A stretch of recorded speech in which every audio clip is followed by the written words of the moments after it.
The first thing I heard wasn't music. It wasn't the violin. It wasn't the wedding coordinator calling people into position. It was laughter, not the kind that comes from happiness. The kind people use when they believe someone doesn't belong. I had just stepped through the ballroom entrance when a woman in a silver dress leaned toward another guest and said, just loud enough for everyone nearby to hear, "Well, I guess they invited the bus driver after all." Several people chuckled. Another man looked over his shoulder at me before quickly looking away. I stood there for a moment, holding the small gift box I had wrapped myself the night before. At 66 years old, I had learned that silence often says more than arguments ever could. But I would be lying if I said those words didn't sting, because she wasn't talking about a stranger. She was talking about me, the father of the bride. My name is Walter Hayes. Most people just call me Walt. For 38 years, I drove a yellow school bus through the quiet neighborhoods outside Cedar Hill, Texas. Every weekday began before sunrise. Every afternoon ended after making sure the last child stepped safely through their front door. It wasn't glamorous. Nobody applauded when I finished my route. Nobody put my picture in the newspaper. But every parent who waved as I pulled away trusted me with the most precious thing in their lives.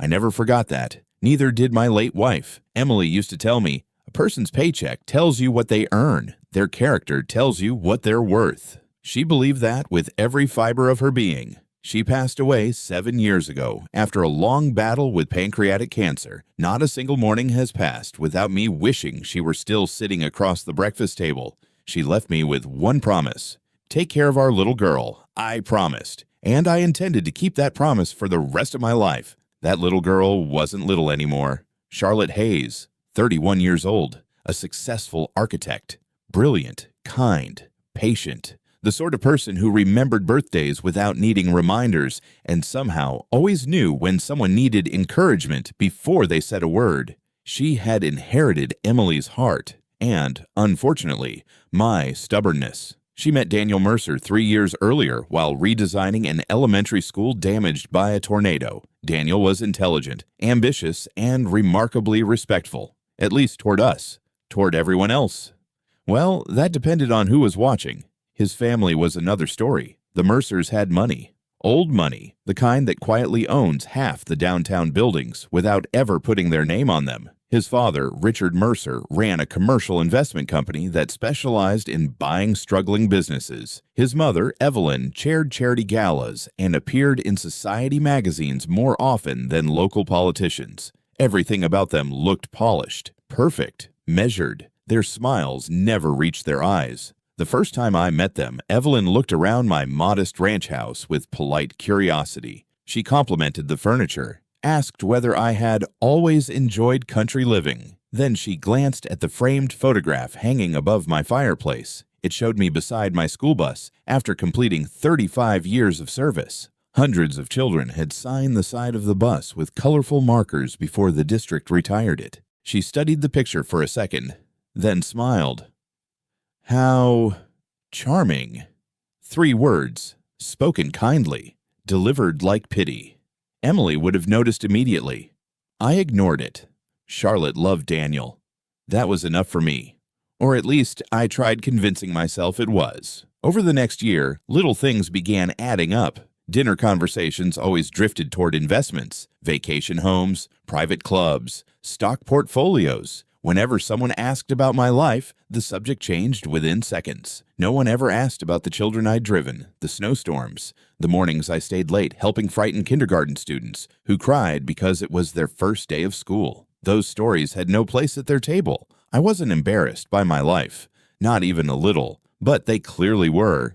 Charlotte noticed it too. Several times she apologized after family dinners. Each time I smiled and told her everything was fine, because parents become experts at pretending they're okay, especially when protecting their children. 6 months before the wedding, Daniel unexpectedly drove to my house alone. He looked exhausted, like someone carrying a weight he couldn't explain. We sat on the porch drinking sweet tea while the evening sun disappeared behind the oak trees. Finally, he spoke. "Walter, I need to ask you something."